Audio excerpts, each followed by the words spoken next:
Si vous vous faisiez piéger en entrant dans un jeu de la mort où vous pourriez remporter $250 000, mais seriez pourchassé par des clowns de cirque monstrueux, que feriez-vous? Je vais vous expliquer les erreurs commises, ce que vous devriez faire et comment battre le jeu de la mort dans The Circus Games. Cette fille est sur le point de révéler l'histoire la plus troublante de tous les temps. Cet officier de police s'assoit avec Tracy et l'interroge sur le crime horrible dont elle a été victime. Elle lui raconte qu'un message d'invitation a été envoyé à 8 personnes innocentes qui avaient toutes besoin d'argent. Le message proposait aux participants $250 000 s'ils parvenaient à sortir de son parcours de l'horreur, sans qu'ils se rendent compte qu'il s'agissait d'un piège mortel. Il y a plusieurs jours, les participants sont arrivés à l'endroit où ils étaient censés être pris en charge et se sont rencontrés pour la première fois. Aucun d'entre eux ne savait pourquoi ils avaient été invités, ni s'il existait un lien secret entre eux. Mais ils ont été interrompus par l'arrivée d'un fourgon du SWAT.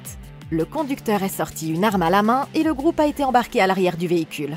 Les joueurs étaient nerveux et ne savaient pas s'il s'agissait d'un genre de plaisanterie. Mais ils ont accepté d'être conduits vers une maison hantée pour tenter de gagner plus d'argent qu'ils ne pouvaient en rêver. En chemin, Marc l'écrivain avait demandé si quelqu'un savait ce qui les attendait. Mais les autres lui avaient répondu qu'ils ne connaissaient que l'heure et le lieu du rendez-vous. C'est alors qu'une télévision s'était allumée et que le maître du jeu, Kane, était apparu à l'écran. Il avait alors expliqué qu'ils avaient été spécialement invités à participer à une réédition de son show. Et ce prêteur sur gage, Ed, était hyper enthousiaste. Il était clair que ce gars était un grand fan de son spectacle. Les autres avaient demandé ce qu'il y avait de si spécial chez ce mec de Circus Kane. L'homme avait alors expliqué qu'il avait été célèbre pour avoir dirigé un spectacle d'horreur itinérant qui était populaire autrefois. Et Roxy s'était dit qu'ils avaient été invités soit parce qu'ils étaient très suivis sur les réseaux sociaux, soit parce qu'ils connaissaient le travail de cet homme. L'animateur devait probablement se servir d'eux pour susciter l'intérêt et relancer son spectacle. Et comme cet homme était prêteur sur gage, il s'était rendu compte que sa marchandise Circus Kane pourrait prendre beaucoup de valeur. Billy avait plaisanté en lui demandant s'il avait l'intention de tuer le gars pour faire monter la cote. Mais le propriétaire du magasin avait insisté sur le fait qu'il n'était pas un meurtrier comme l'avait été Kane. Choqué, Scott lui avait alors demandé s'il était sérieux. Et le gars avait alors sorti une vieille coupure de journal, révélant que le maître du jeu avait, semble-t-il, immolé quelqu'un vivant. L'incident était devenu si célèbre qu'il avait même fait l'objet d'une chanson pop. Mais avant qu'il ne puisse continuer, un gaz soporifique avait été envoyé dans le fourgon, endormant tout le monde. Plus tard, les chauffeurs avaient ouvert leur camion et le groupe était sorti du véhicule, découvrant qu'il avait été emmené dans un gigantesque manoir. Aucun d'entre eux ne se souvenait de la façon dont ils étaient arrivés ici, et les gardes leur avaient ordonné de monter les escaliers. En s'approchant du bâtiment, ils avaient réalisé qu'il s'agissait de la maison des horreurs de Kane, et qu'il n'y avait sûrement personne à des kilomètres à la ronde. C'est alors qu'un vieil homme étrange était soudain sorti du manoir et les avait invités à entrer. Sans perdre de temps, les participants étaient entrés dans le bâtiment. Et le vieil homme avait fermé la porte derrière eux. Mais les joueurs allaient bientôt découvrir 6 pièces dont ils allaient devoir s'échapper et qu'il n'y aurait plus de retour en arrière possible. Ok, ces personnes ne réfléchissent pas bien. Si on vous proposait de participer à une compétition pour une somme d'argent ridicule et que vous appreniez qu'elle se déroule dans un manoir isolé tenu par un meurtrier, toute personne dotée d'un cerveau refuserait probablement et appellerait la police immédiatement. C'était une mauvaise idée de monter dans cette camionnette et maintenant ils ont été endormis. Mais en réalité, ils ont déjà tout ce qu'il faut pour savoir pendant combien de temps ils ont été inconscients.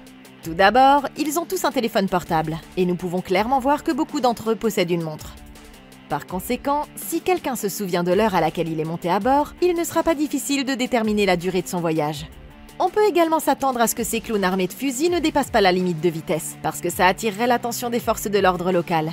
Et se faire prendre avec un groupe de personnes inconscientes à l'arrière de sa camionnette, c'est plutôt mal vu.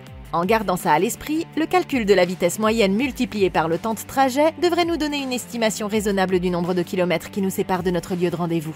Si les joueurs connaissent suffisamment bien la région, ça devrait leur donner une idée claire de la partie de l'état dans laquelle ils se trouvent. Et ça les aidera à communiquer leur position aux flics s'ils n'ont pas de GPS sur leur téléphone. Maintenant, quand ces clowns sont sortis de la camionnette armée de fusils, le groupe a pensé que c'était juste pour les besoins du spectacle. Mais s'ils avaient réfléchi sérieusement, ils se seraient rendus compte que personne ne leur a demandé un consentement écrit ou n'avait signé une quelconque décharge de responsabilité.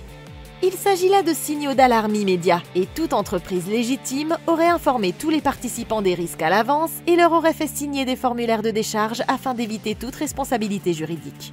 Pour ne rien arranger, cet homme savait déjà que l'animateur Balthazar Kane avait été arrêté pour avoir immolé quelqu'un par le feu. Et rien que ça aurait dû être un signal d'alarme suffisant pour qu'il refuse catégoriquement de participer à ce jeu. Il est trop tard maintenant, mais en gardant tout ça à l'esprit, j'aurais attendu qu'on nous fasse entrer dans la maison et j'aurais essayé de me glisser discrètement par la porte dès qu'un des gardes aurait été distrait, mais en laissant les autres derrière moi, pour que ma disparition soit beaucoup moins flagrante. Cela dit, 250 000 $, c'est une sacrée somme d'argent. Si on est prêt à ignorer tous ces signaux d'alarme pour gagner le gros lot, il faut s'attendre à ce que les choses tournent très mal. C'est pourquoi je ne toucherai à rien et je n'entrerai jamais dans une pièce en premier ou en dernier.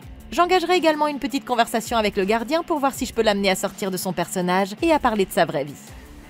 Souvent, les gens laissent tomber leur rôle et ont une conversation sincère si d'autres personnes manifestent de l'intérêt pour eux. Je lui demanderai les règles du jeu pour être sûr de savoir à quoi m'attendre. Si on a de la chance, il pourrait bien me communiquer une information cruciale ou au moins quelques indices sur ce qui va se passer. Mais revenons à ce qui se passe ensuite. Le groupe s'approche d'un écran qui affiche un message leur disant de regarder à l'intérieur pour connaître leur destin avant que les lumières ne vacillent et que les mots ne soient remplacés par un squelette humain. Ça les prend tous par surprise et ils en rient. Mais Tracy remarque que quelque chose ne va pas chez Eddie. Il prend un cachet pour son cœur malade et rassure le groupe en disant que ça va aller quelques instants avant qu'une porte ne s'ouvre derrière eux. Les joueurs la franchissent et entrent dans le jeu de la mort sans se douter qu'il s'agit là de leur plus grosse erreur. Ils entrent dans une grande salle en pensant que rien de ce qu'ils ont vu jusqu'à présent n'était effrayant et qu'il sera facile de remporter l'argent. Mais ils remarquent quelque chose de bizarre. Ce type regarde son téléphone et se rend compte qu'il a encore du réseau. Il fait remarquer que ça ne colle pas avec le concept de la maison hantée. Mais il est interrompu quand des télévisions s'allument. Kane leur souhaite la bienvenue dans le jeu, expliquant que des caméras ont été installées pour filmer tout ce qu'ils font, y compris leur mort, et qu'une fois qu'ils auront relevé tous les défis, les joueurs recevront leur récompense. Si quelqu'un veut abandonner, il devra dire « Balthazar Kane, tu as encore gagné », mais il perdra toute chance de gagner l'argent. Après cette explication, il les avertit qu'ils doivent se laisser guider par les ténèbres. Puis, les télévisions s'éteignent. Tout à coup, une porte s'ouvre et l'écrivain décide d'aller voir ce qui se passe dans l'autre pièce. Mais au moment où il invite les autres à le rejoindre, la porte se referme. Ils essaient de l'ouvrir, mais découvrent qu'elle est verrouillée. Personne ne peut l'ouvrir. Et pour aggraver les choses, l'écrivain voit quelque chose de terrifiant s'approcher de lui. Il les supplie d'ouvrir en criant à l'aide. Et quand Billy l'intello tourne la poignée, la porte s'ouvre enfin. En entrant, le groupe constate que leur coéquipier a disparu. Mais soudain, un homme en costume de bouffon surgit. Une lumière s'allume et il leur révèle que leur ami a été enfermé dans une boîte de magicien. Mais ce qui est étrange, c'est que sa bouche a été scotchée. C'est alors que le clown se lève et commence à faire son show devant les participants, pour finalement sortir une tronçonneuse. Il la fait descendre vers la boîte et coupe l'homme en deux. Ce qui fait une victime, et il en reste 7. Une des filles insiste pour qu'on appelle la police, mais Billy demande à tout le monde de se calmer, affirmant que l'écrivain faisait partie de l'émission. Il a dû être envoyé pour faire monter la sauce, et Eddie est d'accord, se souvenant que les émissions de Circus Kane ont déjà eu recours à ce genre d'astuce par le passé. Il convainc le groupe que cette mort a été mise en scène, et le groupe quitte la pièce. Mais ils vont bientôt découvrir que cet endroit a été conçu pour les assassiner tous. Ok, c'est terrifiant. Un des joueurs vient d'être assassiné par un clown maléfique pour le spectacle. Compte tenu de tous les signaux d'alarme qu'ils ont déjà vus aujourd'hui, ces gens devraient être beaucoup plus préoccupés par ce qui se passe. Au lieu de ça, ils se tiennent derrière une paroi de verre où dégouline le sang de leur ami et essaient de se convaincre que ça fait partie du jeu. Maintenant, pour rendre à César ce qui appartient à César, il n'est pas complètement déraisonnable que ce soit la première conclusion à laquelle ils sont arrivés, parce qu'il est évident que ces personnes ont déjà subi un lavage de cerveau par ce qu'on appelle le biais de normalité. Dans notre vie de tous les jours, nous supposons que nos expériences ne s'écartent pas de ce que nous pensons être normal, et nous intégrons parfois de nouvelles informations dans nos anciens modèles, même si elles ne sont pas étayées par les preuves que nous avons sous les yeux. Du point de vue du joueur, il est plus probable qu'il s'agisse d'une ruse que de penser que quelqu'un a réellement été tué, parce que ça irait à l'encontre de toutes les normes. Il est beaucoup plus facile pour le cerveau de traiter ce qu'il voit s'il le normalise, et avec 250 000 $ en jeu, ils ont tout intérêt à se convaincre que ce n'est qu'un jeu. Cela dit, aucun d'entre eux n'a pris la peine de s'arrêter et de demander des garanties pour sa propre sécurité. Si c'était moi, je commencerais par vérifier si nous avons la liberté de quitter cet endroit. Parce que si toutes les sorties sont verrouillées et que le seul moyen de sortir est de passer par là, alors il ne fait aucun doute que nous venons de nous égarer dans un jeu de la mort. C'est une considération extrêmement importante parce que la première personne qui s'en rendra compte aura un avantage considérable sur les autres. Cette seule information nous permettrait de commencer à élaborer une stratégie pour le scénario et notamment de nous assurer que nous sommes les seuls survivants. Si tous les autres membres du groupe essaient encore de comprendre ce qui se passe, nous aurons plus de chances d'influencer leurs décisions et de les guider vers des pièges potentiels pour les éliminer.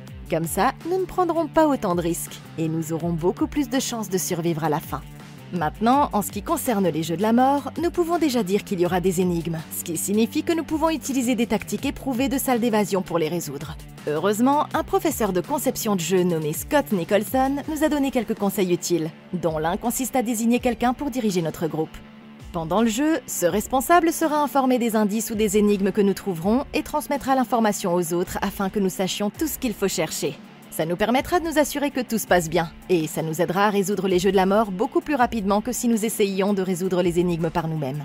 Dans le cadre de cette stratégie, la meilleure chose à faire quand nous pénétrons dans une nouvelle pièce est de demander à tout le monde de se disperser et de commencer à chercher des indices. Ils devront vérifier sous les tables, les tapis, dans les poches des vêtements et chercher toute information qui sortirait de l'ordinaire. Il convient également de souligner que la plupart des salles d'évasion n'utilisent chaque indice que pour résoudre un seul aspect de l'énigme. Nous devrions donc supposer que cette politique d'utilisation unique s'applique ici aussi, jusqu'à preuve du contraire en tout cas. Si nous appliquons ces conseils, nous n'aurons pas besoin de demander l'aide de Kane pour résoudre ces énigmes, ce qui nous permettra de nous échapper de cet endroit le plus rapidement possible. Eddie dit au groupe que toutes les portes sont fermées, et cette fille gothique suggère que la vidéo pourrait contenir un message caché.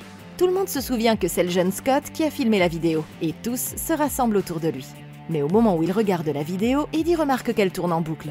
La bande-son est diffusée sur une vieille publicité de Circus Kane, et il l'a vue tellement de fois qu'il a compris que tout a changé, sauf la dernière ligne. Kane a dit « Laissez-vous guider par les ténèbres », et c'est sans doute une allusion qui leur est destinée. Roxy réalise tout à coup que les ampoules sont spéciales, et elle s'approche pour appuyer sur un interrupteur, activant ainsi une lumière noire. C'est alors qu'il voit une flèche sur le sol, et il fouille dans un meuble à proximité où il découvre une boîte en bois. À l'intérieur, il y a une clé, et il l'utilise pour ouvrir la porte de la pièce suivante et continuer le jeu. Le groupe entre dans une salle inquiétante sur le thème de la chambre d'enfant, au centre de laquelle se trouve une tête enfermée dans une cage. C'est un accessoire dégoûtant, mais c'est alors qu'un enregistrement commence à être diffusé, leur disant de trouver une autre clé pour libérer la tête de sa cage, ajoutant que les joueurs sont la prunelle de ses yeux. C'est un indice étrange, mais le groupe commence à regarder autour de lui quand Eddie trouve rapidement une pomme. Il doit y avoir quelque chose à l'intérieur, et Scott lui donne un couteau pour qu'il puisse ouvrir le fruit. L'homme en tire une minuscule clé et la donne à la gothique, mais quand elle essaie de déverrouiller la porte, ça ne marche pas. Scott comprend rapidement qu'elle est destinée à un cadenas, et il l'utilise pour ouvrir la cage. Il prend la tête et y plonge la main. Mais Tracy suggère de vérifier le globe oculaire au lieu de ça. Personne ne veut le faire, alors cette fille se porte volontaire et l'arrache directement de la cavité, découvrant la clé attachée à son nerf optique. Il passe à l'épreuve suivante et trouve un guichet avec un homme portant un costume de démon, et deux portes de part et d'autre de la pièce. Tracy s'approche du démon pour lui demander 7 tickets, et il sort une main pleine de cartes à jouer géantes. Elle les distribue rapidement et le groupe se rend compte que les portes ont également été numérotées. Séparés en 2 équipes, ils essaient d'entrer dans les pièces qui leur ont été attribuées, mais Roxy leur fait remarquer qu'il y a des photos sur le mur qui descendent en numérotation. Ils réalisent qu'il s'agit d'un compte à rebours, ce qui signifie qu'ils devront peut-être ouvrir les portes en même temps. À 3, ils tournent les boutons de poignée. Et la première équipe découvre un couloir bordé de barbelés avant qu'une lumière noire ne s'allume, révélant que des flèches sont tracées sur le sol. Au même moment, les autres trouvent un couloir avec de minuscules plateformes réparties dans la pièce. La jeune fille comprend qu'ils doivent les utiliser pour passer de l'autre côté. Mais quand Eddie touche le sol, il découvre qu'il est suffisamment chaud pour lui brûler la peau. Scott décide de passer en premier et saute sur une plateforme, sans se rendre compte qu'il vient de déclencher un piège. Tout à coup, une hache sort du mur et lui ouvre le bras. Ce sera beaucoup plus difficile qu'il ne le pensait, et un seul faux mouvement pourrait les tuer. Ok, ces gens sont complètement idiots. Les 2 portes s'ouvrent sur quelque chose qui est clairement un piège mortel, mais aucun d'entre eux ne s'est arrêté pour reconsidérer le fait qu'ils viennent de voir un clown psychopathe couper quelqu'un en 2. Dès qu'ils ont vu ce qu'il y avait à l'intérieur de ces pièces, ils auraient dû se rendre compte qu'ils ne jouent pas pour 250 000 $, ils jouent pour leur vie. Et ils doivent chercher un moyen de sortir de cet endroit à tout prix. Tout d'abord, le sol est chauffé à un niveau dangereux, et le fil barbelé est extrêmement coupant, ce qui signifie qu'un faux pas ou une chute pourrait facilement nous tuer. Ça veut dire qu'on ne peut plus se fier à ce que nous dit Kane, notre hôte, à partir de maintenant. Si c'était moi, j'essaierais de convaincre les autres de notre situation, j'appellerais les flics et je leur donnerais le plus de détails possible sur ce qui se passe. Il y a toujours du réseau de téléphonie mobile, et Kane a commis une énorme erreur en n'installant pas de dispositif de brouillage des signaux dans les murs de chaque pièce. Le fait qu'il n'en ait pas profité pour appeler la police immédiatement signifie qu'il mérite tout ce qui va leur arriver ensuite. Une fois la police appelée, je barricaderai les portes et je trouverai toutes les armes improvisées possibles pour armer tout le monde. Juste au cas où Krusty le clown essaierait de pénétrer à nouveau à l'intérieur. Les joueurs auront ainsi le contrôle total du jeu, parce que si le plan fonctionne, personne ne pourra nous forcer à continuer à jouer, et nous pourrons attendre l'arrivée des flics avec tout ce que nous pourrons trouver pour nous protéger. Tant que nous ne découvrons pas de diffuseur de gaz quelque part dans la pièce pour nous faire perdre connaissance, c'est la meilleure stratégie dont nous disposons jusqu'à l'arrivée des secours. Maintenant, si pour une raison quelconque nous n'avions pas d'autre choix que d'avancer dans le jeu, j'envisagerais de prendre des objets avec moi pour pouvoir tester les salles en lançant des trucs, et voir ce qui se passe avant de franchir l'étape suivante. Nous ne savons absolument rien de cet endroit. Si ce n'est qu'il est dangereux, lancer des objets nous donnerait l'occasion d'apprendre en procédant par essai et en évitant d'être tués à cause de nos erreurs. J'essaierai aussi de manipuler les autres pour qu'ils testent les pièges en premier, afin de ne pas avoir à risquer ma vie. Ça peut sembler difficile à faire, mais la vérité, c'est qu'une des plus grandes motivations pour agir, c'est de déclencher la bonne émotion. C'est pourquoi si c'était moi dans cette situation, je proposerais de passer en premier, mais j'irais extrêmement lentement. Et je prendrais tellement de temps que quelqu'un d'autre serait suffisamment ennuyé pour passer devant moi. Aussi simple que ça puisse paraître, ce comportement permet d'augmenter le niveau d'anxiété du groupe et de le mettre en position de prendre des décisions émotionnelles au lieu de faire preuve de logique. Ça peut paraître froid, et c'est parce que ça l'est, mais il s'agit quand même d'un jeu de la mort, et si vous ne vous salissez pas les mains, vous ne survivrez probablement pas. Dans l'autre couloir, la première équipe parvient à passer à travers les barbelés et la plupart des joueurs parviennent à se glisser sous le piège. Mais il y a un problème. Billy est tout simplement trop costaud pour passer entre les barbelés. Mais ce type a une idée astucieuse. Il lance une veste pour tirer le joueur le plus imposant et le faire passer de l'autre côté. N'ayant pas d'autre idée, Billy s'accroche aux manches. Mais alors qu'il est traîné, le fil s'accroche à sa chair. Il hurle de douleur, les suppliant d'arrêter. Mais l'homme insiste sur le fait qu'ils doivent continuer et il le tire vers lui. C'est un supplice. Et Billy l'attrape, furieux qu'il ait pu faire ça. Mais les filles parviennent à le calmer. Cette fille lui dit d'arrêter de dramatiser, et ils se mettent d'accord pour continuer. Pendant ce temps, les autres joueurs parviennent à traverser le couloir un par un en évitant de justesse de se faire découper en rondelles. Mais au moment où ils entrent dans la pièce suivante, la porte se referme avec force. Elle est fermée à clé, et Scott pense que le seul moyen de s'échapper est d'utiliser cette machine qui teste votre force. Le prêteur sur gage leur dit de chercher un maillet, mais étrangement, il n'y en a pas. Ne sachant pas ce qui les attend, ils demandent un indice au maître du jeu. Et une flèche s'allume tout à coup en direction d'une caisse fermée à clé. Eddie se rend compte qu'il s'agit d'une boîte à bijoux et qu'ils doivent certainement l'ouvrir, mais il manque une manivelle. C'est alors qu'il s'aperçoit qu'il y a des boîtes plus petites et il demande au groupe de commencer à tourner leurs manivelles. Quand ils ont fini de tourner les manivelles à fond, la caisse s'ouvre et un clown en sort. Eddie fait une crise cardiaque et tombe directement sur la machine, percutant la cloche de son poids. Ça fait 2 victimes et il en reste 6. Au même moment dans l'autre pièce, Billy aperçoit une flèche sur le mur qui pointe vers une boîte. Cet homme essaie de l'ouvrir, mais il découvre qu'elle est verrouillée. Il leur faut encore une clé, et le groupe se sépare pour en chercher une. Mais alors que le plus costaud des hommes commence à fouiller dans cette pile de peluches, il ne s'aperçoit pas qu'une des poupées clown ouvre les yeux. Effrayée, une des filles tente de les avertir, mais il est trop tard. La créature mord le doigt de Billy et l'arrache. Il s'effondre sur le sol en hurlant de douleur, et cet homme supplie le maître du jeu de les laisser sortir. Mais Roxy, ici présente, demande à continuer. Ça paraît complètement fou, mais elle a besoin d'argent pour s'occuper de son frère, et elle est prête à faire n'importe quoi. Elle réalise que le clown a maintenant déjà disparu. Cette fille Tracy trouve la clé et la rapporte aux autres, et l'homme l'utilise pour ouvrir la boîte. Il y a un bouton à l'intérieur, et il appuie dessus, mais rien ne semble se passer. Ils ne peuvent pas actionner le bouton, et n'ayant pas d'autre choix, ils décident d'abandonner le jeu. Se souvenant des règles de la vidéo, Billy commence à scander « Balthazar Kane, tu as encore gagné » pour qu'il puisse partir. Mais alors qu'il appuie sur le bouton, il pousse tout à coup un cri de douleur. Le clown lui a donné un coup de hache dans le dos et l'a tué. Ça fait 3 victimes et il en reste 5. Ok, c'était pas très malin. Demander à un clown tueur en série un indice sur son jeu, c'est s'attendre à une mauvaise blague. Pour être honnête, si votre mort devient le scénario d'une blague, alors vous savez que vous avez fait de mauvais choix dans votre vie. Après tout ce que nous avons vu, Billy aurait dû savoir qu'il ne fallait pas faire confiance à Balthazar Kane. Si c'était moi, j'aurais dit au groupe que j'avais déjà été blessé et que c'est au tour de quelqu'un d'autre de prendre un risque. Et au lieu de demander un indice au maître du jeu, j'aurais essayé de casser le décor pour trouver d'autres moyens de partir. D'après ce qu'on sait, cet endroit a une disposition tellement bizarre qu'il est fort probable qu'il s'agisse de faux murs. Ça veut dire qu'ils sont probablement faits de contreplaqué ou même de cloisons sèches, si nous avons de la chance, et qu'ils ne seraient pas lourdement renforcés. En gardant ça à l'esprit, il y a en fait de très bonnes chances que nous puissions passer à travers et gagner en ne jouant plus à son jeu. plus nos décisions seront imprévisibles, plus elles perturberont la conception du jeu. Et si nous ne faisons pas tout ce que nous pouvons pour sortir d'ici, alors nous gaspillons déjà du temps. Quant à Billy, il est le seul à s'être fait prendre par les barbelés. Mais la vérité, c'est que ça aurait pu ne pas arriver. La seule raison pour laquelle il a été blessé, c'est parce qu'il a levé la tête avant de franchir le fil. Et si quelqu'un s'était approché pour le soulever au niveau de son dos, l'homme aurait pu facilement ramper jusqu'au bout sans se blesser. La plus grosse erreur cependant a été d'entrer dans la pièce et de ne jamais regarder derrière. Parce que ce qu'ils ne prennent pas en compte, c'est qu'il y a des tonnes de choses dans cette pièce qui auraient pu l'aider. Si c'était moi, j'aurais attrapé cette bannière en tissu sur le mur, je l'aurais pliée et je l'aurais utilisée pour manipuler les barbelés pendant que je passais à travers la pièce. Ainsi, j'aurais été mieux protégée si j'avais perdu l'équilibre. Maintenant, une des choses les plus importantes à considérer, c'est qu'il y a encore des membres de ce groupe qui sont moins préoccupés par leur survie et beaucoup plus préoccupés par l'argent. Roxy a admis qu'elle voulait continuer à jouer. Et c'est un très gros problème. Parce que tant que quelqu'un dans ce groupe donne la priorité à la victoire plutôt qu'à l'évasion, tout le monde sera beaucoup plus susceptible d'être assassiné.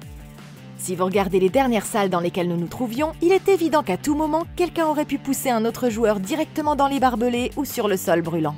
Une simple bousculade pouvait éliminer complètement la concurrence. Si c'était moi, je dirais à Roxy que si elle arrête de jouer et coopère à notre plan d'évasion, tous les membres du groupe renonceront à leur part des gains potentiels et l'aideront à subvenir aux besoins de sa famille. Il est extrêmement important de la dissuader d'utiliser des tactiques de sang-froid, parce qu'avec les pièges mortels et des clowns qui mangent les doigts en liberté, une joueuse qui nous poignarde dans le dos est la dernière chose dont nous ayons besoin. Le meurtrier sort rapidement de la pièce et Roxy décide de l'affronter, mais elle est surprise de voir l'homme apparaître de l'autre côté du couloir. Le clown se moque de la jeune fille en lui faisant signe de le suivre, ce qui la rend furieuse. Elle poursuit immédiatement la personne, pensant que le fil de fer barbelé est une illusion, mais elle se fait prendre dans son piège. Il n'y a aucun moyen pour elle de s'échapper, et la jeune femme meurt devant ses coéquipiers. Et ça fait 4 victimes, et il en reste 4. Dans l'autre pièce, la porte se déverrouille tout à coup et les survivants décident de ne plus rien planifier. Scott appelle la police et les supplie d'envoyer une ambulance au manoir, mais il n'a aucune idée de l'endroit où il se trouve. L'opératrice lui assure que la police pourra les retrouver, mais il faudra attendre 2 heures pour que les secours arrivent. Tout le groupe doit faire de son mieux pour rester en vie, et les 2 survivants quittent la pièce en traversant le couloir et en sautant. Nerveuse, la jeune fille se lance sur une des plateformes et manque de faire une chute mortelle. Elle est terrifiée à l'idée de faire un autre saut, mais son coéquipier insiste pour qu'il continue. Les joueurs parviennent à rejoindre l'autre côté, où ils retrouvent l'autre groupe, et ils apprennent qu'ils sont les seuls à être encore en vie. Comme il n'y a plus personne, le groupe retourne dans la pièce principale et tente de sortir. Mais la porte est verrouillée. Scott essaie de crocheter la serrure à l'aide de son couteau. C'est alors que cette fille voit un bouton sur le mur. Pensant qu'il pourrait mener à une sortie, Carrie appuie dessus et le rideau devant elle se met à bouger, indiquant qu'une porte a été ouverte. Tout à coup, un des survivants aperçoit un bouffon qui se dirige droit sur eux. Terrifié, le groupe traverse le rideau et se retrouve dans une pièce remplie de morceaux de corps suspendus. Il est clair que ces monstres de cirque ont assassiné plusieurs autres victimes, et comme les tueurs se rapprochent, ils s'enfoncent plus profondément dans la pièce. C'est alors qu'un tricycle vient à leur rencontre, avec des bâtons lumineux accrochés à son guidon. Tracy suggère de les prendre, et ce gars s'approche. Mais dès qu'il les prend, il se fait tout à coup asperger au visage. Paniqué, il essaie de s'essuyer, mais quand il se rend compte que ce n'est que de l'eau, il se calme. Il se relève et rassure les autres en leur disant que tout va bien. Mais tout à coup, 2 crochets agrippent son corps et l'entraînent dans l'obscurité. Le tricycle était un piège, et la fille recule épouvantée sans se rendre compte que le clown est juste derrière elle. Il l'attrape par la gorge et l'étrangle. Ça fait donc 6 victimes, et il en reste 2. Ok, c'est terrifiant. Nous avons déjà perdu 6 joueurs, et maintenant, ça signifie que nous sommes en infériorité numérique. Ces clowns connaissent manifestement très bien la disposition des pièces, et il est fort probable qu'ils disposent d'une série de passages secrets leur permettant d'entrer dans n'importe quelle pièce quand ils le souhaitent. En gardant ça à l'esprit, tout le monde aurait dû envisager d'unir ses forces plus tôt et de travailler ensemble pour abattre ces tueurs, alors qu'ils étaient encore en pleine possession de leurs moyens. Malheureusement, nous avons complètement gâché cette opportunité. Et maintenant, il ne reste plus que ces 2 derniers joueurs. Ça limite sérieusement nos options. Et vous vous dites peut-être qu'avec si peu de joueurs restants, nous devrions simplement essayer de gagner le jeu. En fait, il n'y a presque plus de concurrents. Et en tuant notre dernier adversaire, nous pourrions repartir avec la récompense de 250 000 $. Maintenant, aussi tentant que ça puisse être, la vérité c'est que ce serait une terrible erreur. Si nous regardons cette pièce, il y a clairement des douzaines de cadavres des précédents participants au jeu de la mort. Et ça nous indique qu'ils n'ont pas l'intention de laisser sortir qui que ce soit d'ici vivant. Même s'il y avait un gagnant, dès qu'il serait libre, il dénoncerait cet endroit à la police et une enquête serait immédiatement ouverte. C'est pour cette raison que ce joueur aurait dû comprendre immédiatement que s'approcher du tricycle était une perte de temps. En continuant à jouer, nous laissons le maître du jeu diriger notre attention directement vers ces pièges, et ça fait que nos actions sont beaucoup plus prévisibles. Par exemple, si les clowns savent que quelqu'un va inspecter l'indice, ils peuvent se positionner dans la pièce pendant que nous sommes distraits et nous poignarder dans le dos. Il s'agit d'une tactique classique de détournement d'attention. Mais si nous réfléchissons au-delà du cadre, le concepteur du jeu sera davantage contraint de s'adapter à nous, et il ne pourra pas s'appuyer sur ses plans. Être imprévisible est notre outil le plus puissant pour nous échapper de cet endroit, parce que ça compromet totalement la progression de nos ennemis. C'est pourquoi si c'était moi, à leur place, j'aurais demandé à Scott de prendre les armes au sens propre du terme. Si nous enlevons un membre de ce crochet, ça pourrait être un excellent objet pour nous défendre, parce que non seulement nous pourrions le tenir par le poignet pour le balancer comme une arme, mais nous pourrions aussi bloquer leurs attaques si nous les voyons venir. C'est encore plus efficace quand on sait que l'arme de prédilection de ce clown semble être des crochets à viande accrochés à des chaînes. Aussi effrayant qu'il puisse paraître, c'est en fait une bonne nouvelle, parce que si nous parvenons à interrompre le mouvement de cette chaîne, il ne pourra plus attaquer personne jusqu'à ce qu'il reprenne son élan, ce qui nous donnera l'occasion parfaite de frapper. C'est pourquoi, à ce stade et avec 3 personnes encore en vie, la chose la plus intelligente à faire aurait été que Scott attire le clown pour qu'il se jette sur lui, bloque son attaque avec un bras coupé, et que les 2 filles courent vers l'homme pour le tabasser à mort avec les autres parties coupées qu'elles auront trouvées autour d'elles. C'est assez brutal, mais c'est la pièce parfaite pour éliminer notre ennemi, parce que ce rayon de lumière nous indique qu'il y a une fenêtre donnant sur l'extérieur quelque part sur le mur opposé. C'est le seul endroit que nous ayons vu jusqu'à présent qui dispose d'une échappatoire claire, et si nous ne saisissons pas notre chance maintenant, il pourrait être trop tard. Avec 3 personnes, il ne serait pas difficile de faire grimper une des filles sur les épaules de l'autre pour atteindre la fenêtre, pendant que Scott, lui, montrait la garde pour surveiller l'apparition d'autres clowns. Si au moins une personne parmi nous réussissait à s'échapper pour déverrouiller les portes ou trouver de l'aide, ça augmenterait les chances de survie de tout le monde. Malheureusement, personne n'a pris de précaution, et il ne reste maintenant plus que 2 joueurs. Terrifiés, les derniers survivants courent dans la pièce voisine et trouvent un inconnu en train de dévorer sa nourriture.